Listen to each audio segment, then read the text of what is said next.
എന്റെ പൊന്നു സാറേ, ഈ പിള്ളേരുടെ പോക്ക് കാണുമ്പോ എന്റെ നിറുകന്തല പെരുക്കുക. പാപ്പച്ചി വിട്ട പോലീസുകാർക്ക് ഇച്ചിരി പോലും തെറ്റിപ്പോയി. അല്ലെങ്കിൽ രണ്ടിനെയും കയ്യോടെ പിടിക്കാമായിരുന്നു. എറണാകുളത്തും കോട്ടയത്തും ചങ്ങനാശ്ശേരിയിലുള്ള ഹോട്ടൽ മുഴുവൻ അവർ തപ്പി. പക്ഷെ പിള്ളേര് തിരുവല്ലായിലായിരുന്നു. വെളുക്കണേനും അവിടുന്ന് മുങ്ങി. തിരുവനന്തപുരത്തിനാണോ ഊട്ടിക്കാണോ കോഴിക്കോട്ടേക്കാണോ എന്ന സംശയത്തിലാ പോലീസുകാർ. മറ്റ് സ്റ്റേഷനുകളിലേക്കും വിളിച്ച് പറയാനൊക്കത്തില്ലല്ലോ. ഇങ്ങോട്ട് നോക്കിയേ, സാമൂൽ സാറിന് എളിവരി കൊള്ളണ്ട. ഈ കുഞ്ചറിയ തറവാടിയാ. നമ്മൾ ഈ പ്രശ്നം സോൾവ് ചെയ്തിരിക്കും.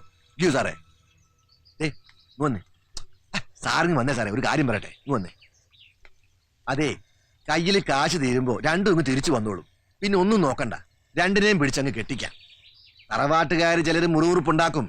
തണ്ടിയും തരവും നോക്കുമ്പോ രണ്ടും രണ്ട് തട്ടിലാണല്ലോ. ഏത് പണവശമാണെങ്കിലും ശരി, സമുദായവശമാണെങ്കിലും ശരി. തോന്നിയാസം കാണിച്ചതും പോരാ, കാശും സമുദായം നോക്കണമെന്ന് വെച്ചാ ആളും ആഘോഷം ഒന്നും വേണ്ട. ഞങ്ങളുടെ പള്ളി കെട്ടിക്കേറുന്നത് കൊണ്ട് സാമൂൽ സാറിന് വിരോധമൊന്നുമില്ലല്ലോ. അതൊന്നും സാരമില്ല, എവിടെ വെച്ചായാലും ഭംഗിയായിട്ട് നടന്നാൽ അതാണ്ട് അത്രേ ഉള്ളൂ. പിന്നെ പിള്ളേര് മുങ്ങിയിരിക്കുന്ന കാര്യം ഇപ്പൊ പുറത്തു പറയണ്ട. പള്ളിക്കൂടംകാരോട് എന്തെങ്കിലും ധീരമായിട്ട് കിടക്കുകയാണെന്ന് പറഞ്ഞാൽ മതി. നാട്ടുകാർ ചോദിച്ചാൽ അതിന്റെ ഏനത്തിൽ എന്തെങ്കിലും കാച്ചിയേര്. വേണമെങ്കിൽ പോലീസുകാരെ വിളിച്ച് പറഞ്ഞാ രായ്ക്ക് രമൻ രണ്ടിനും തപ്പിയെടുത്ത് കൊണ്ടുവരും. പിന്നെ പത്രക്കാരായി നാട്ടുകാരായി മാനം കപ്പലേറാൻ പിന്നെ എന്നാ വേണം? പാപ്പച്ചിയും പറഞ്ഞ അത് തന്നെയാ. ഇളമിടെ മോനെ കോട്ടയം SP. എന്നാ പിന്നെ കുഞ്ചറി അങ്ങോട്ട്. ഓ, ഞാൻ കയറുന്നില്ല മക്കളെ, പിന്നീടാവാം. എന്നതായാലും നമ്മൾ ബന്ധുക്കളാവാൻ പോവല്ലയോ. ആ എടാ പാപ്പിയേ, എടാ ഉവ്വേ, അതിങ്ങ് എടുത്തേര്.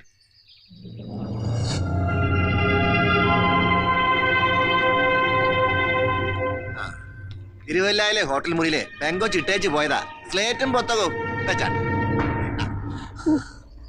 ആ വെച്ചാട്ടെ.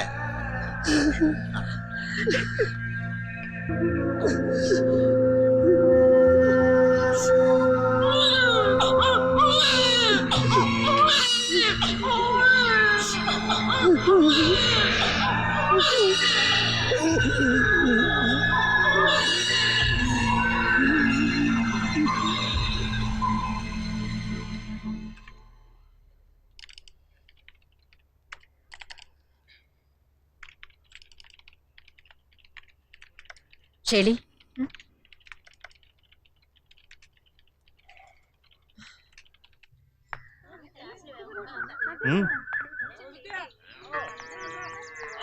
ഷെലി ഞാൻ പോട്ടെ.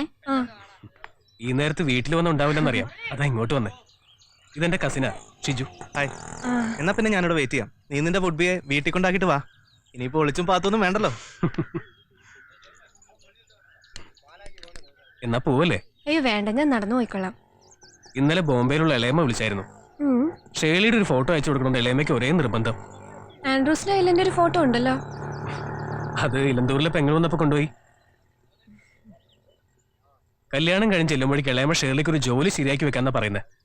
ഈ ചെറിയ ക്ലാസ്സിലെ കുട്ടികളെ പഠിപ്പിക്കുന്ന ജോലി ഷേർലിക്ക് ഇഷ്ടമാണോ? എടാ, വിളിച്ചു കയറ്റി കൊണ്ടുപോടാൻ നേരം കളയാതെ. വേണ്ട, പപ്പയുള്ളപ്പോ ഒരു ദിവസം വീട്ടിലോട്ട് വാ, ഫോട്ടോ തരാം. ഇപ്പൊ ഞാൻ നടക്കട്ടെ.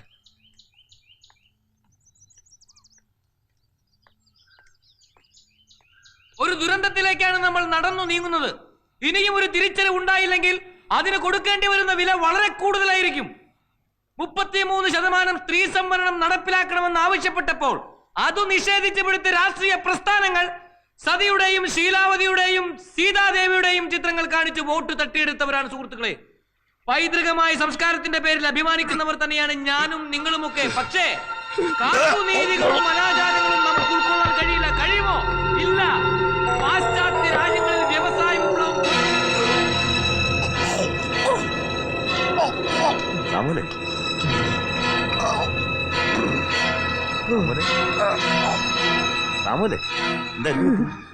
എനിക്ക് വയ്യ, എനിക്ക് തീരെ വയ്യ.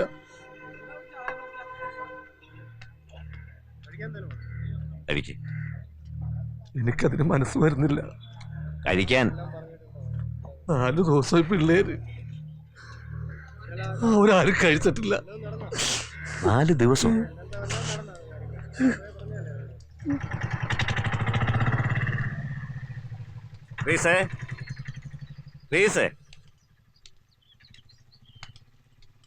നിങ്ങളിത് എന്ത് ഭാവിച്ച? എനിക്ക് മനസ്സിലാവാണ്ട് ചോദിക്കുക. കുടുംബത്തോടെ പട്ടിണി കിടന്നാൽ അത് അറിഞ്ഞിട്ട് ഡിസംബർ ഉടനെ തിരിച്ചു വരൂ. അങ്ങനെ വല്ല മായാജാലും അറിയാമെങ്കിൽ ഞാനിവിടെ പട്ടിണി കിടക്കാം. ഇതങ്ങോട്ട് വാങ്ങിച്ച് അരി സാധനങ്ങൾ വാ, വേഗം കാലമാക്കും. ഞാനും ഇന്ന് ഇവിടുന്ന് ഊണ് കഴിച്ചിട്ടേ പോന്നുള്ളൂ. മോളെ, ദൈവത്തിന്റെ സ്ഥാനം നൽകി നിങ്ങൾ യേശുവിനെ ഭജിക്കുന്നു. ഞാനും കുടുംബവും അതേ സ്ഥാനത്ത് രാമനെയും കൃഷ്ണനെയും വെച്ച് ആരാധിക്കുന്നു. നമ്മൾ ആരെയും കൊള്ളയടിക്കാനോ കൊല്ലാനോ പോയിട്ടില്ല. അതുകൊണ്ട് തന്നെ കടുത്ത ശിക്ഷയൊന്നും ദൈവം നമുക്ക് തരില്ല. ലിസമ്മ അവളുടേതായ ഒരു തീരുമാനം എടുത്തു. അത് നല്ലതിനാണെന്ന് വിചാരിക്കുക. ഇനി അങ്ങനെ അല്ലെങ്കിൽ അത് അവളുടെ വിധി. വിധിയെ തടുക്കാൻ നമ്മൾ പട്ടി കിടന്നുകൊണ്ടാവോ? വിശക്കുന്നു, വേഗം ആവട്ടെ. ചെല്ല്. താൻ പോയി കുപ്പായൊക്കെ ഒന്ന് ഒരുപാടും. വീട്ടിലൊരു വിരുന്നേരം വന്നാൽ ഇങ്ങനെയാണോ പെരുമാറുന്നത്?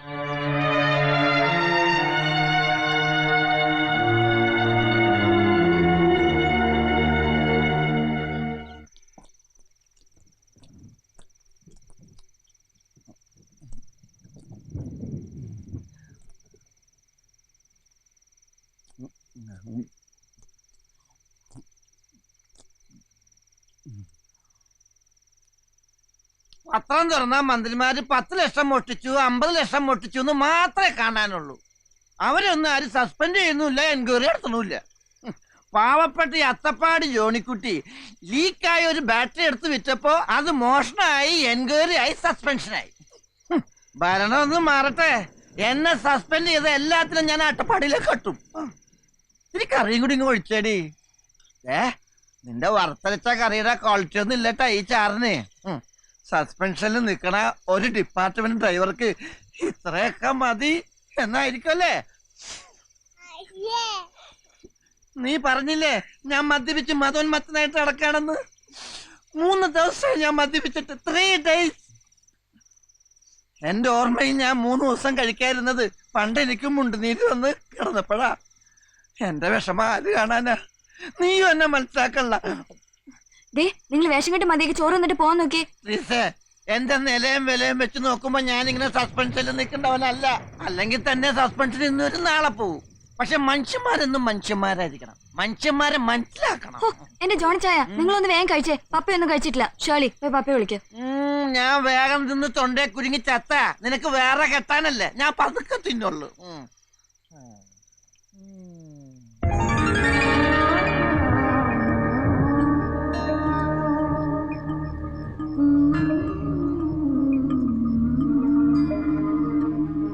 പപ്പ കഴിക്കാൻ വാ. നിങ്ങൾ കഴിച്ചോ, ഞാൻ വന്നോളാം.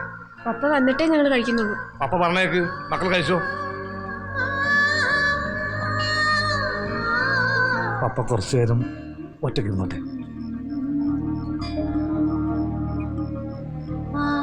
മോളിങ് വന്നേ.